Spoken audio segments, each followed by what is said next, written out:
Hello and welcome to Wednesday. The topic of this week is self-bullying. And I have to say, sorry, this is going to be a depressing one. Disclaimer. So, self-bullying is something that I never really experienced until I hit about, 8th grade or so. I had a really rough time growing up, I'm not gonna lie. I just didn't fit in with a lot of people. Until I was in high school, I didn't really have that many friends, but I never really disliked myself. I was always fine on my own, really. Like, I would get lonely sometimes, but I never really hated myself until, right between the summers between 8th and ninth grade. That was when it started. Ninth and 10th grade were really, really rough. What happened is that my whole life, I'd been like this tiny, petite little twig figure. But then, all of a sudden, between 8th and ninth grades, puberty happened.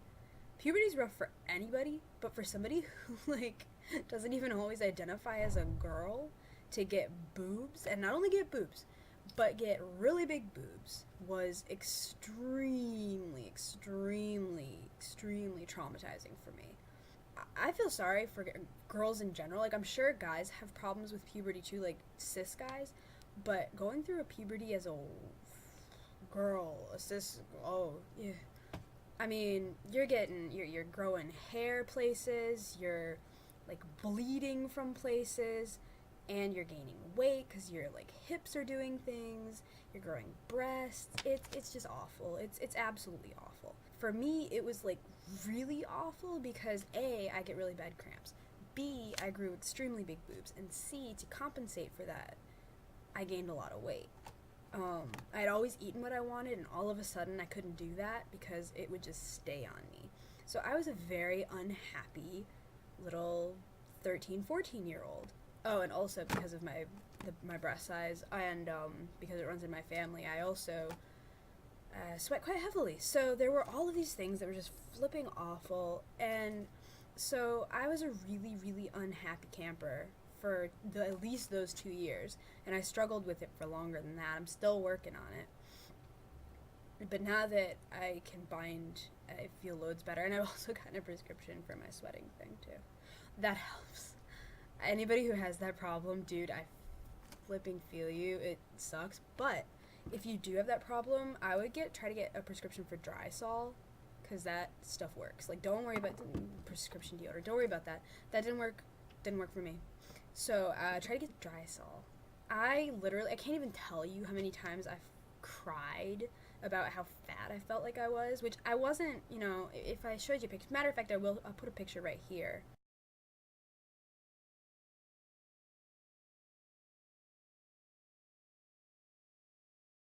So, as you can see, a lot of people would say, oh, that's so petty, you weren't really fat, whatever, a lot of girls would want those boobs. So, for me, you have to understand, I was coming from, all of a sudden, I went from weighing 105 pounds, maybe, to weighing, 120. So, that was a substantial amount of weight gain for me over the course of maybe 1.5 years. And all these other things were going on at the same time. I was having, hormones were doing things. There was a lot going on. And my poor mother probably had to hear about this more than anybody else, and I can't even tell you how sick she probably was/is of hearing me complain about my weight. And I finally figured out, because I lost a lot. Like, I really worked hard to lose that weight. I ran track. I ate really well for all through high school, not in college. And I wasn't losing any, or they still looked the same to me. And then I finally figured out it was my breasts that were making me look larger than I should have, proportionately to my body.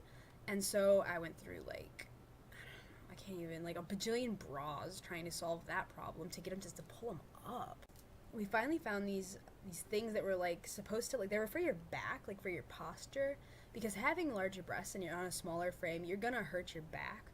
And so we finally decided that instead of a push-up bra, which is mostly just padding, which I definitely didn't need, we decided to try these back brace things. Actually, I'll show you here. Hang on one second. Let me insert a picture. There.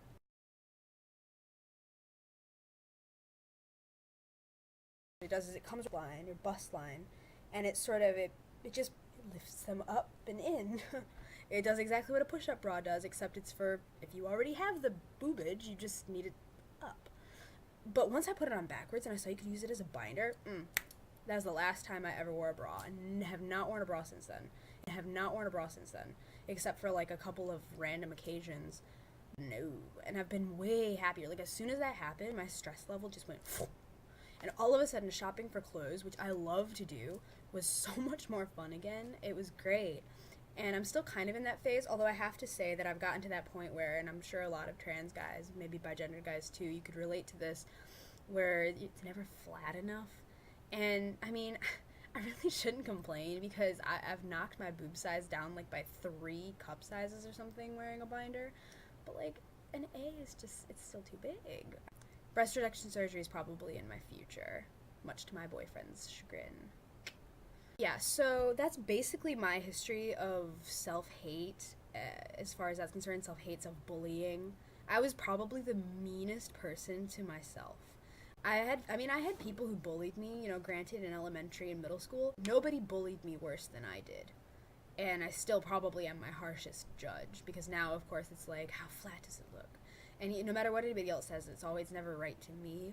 And I guess that's something that everybody kind of has to work through, is you have to realize that, like, maybe people aren't just saying it's all in your head because they're just being nice, you know, maybe it is just in your head. So that's all I have to say about that, and I will see you next Wednesday.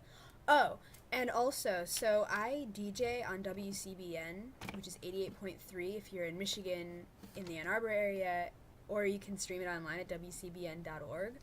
And I would really appreciate it if you tuned in. I play from 3 to 6 a.m. on Saturday nights, which could also be considered Sunday morning, so it's that like weird 3 to 6 a.m. time.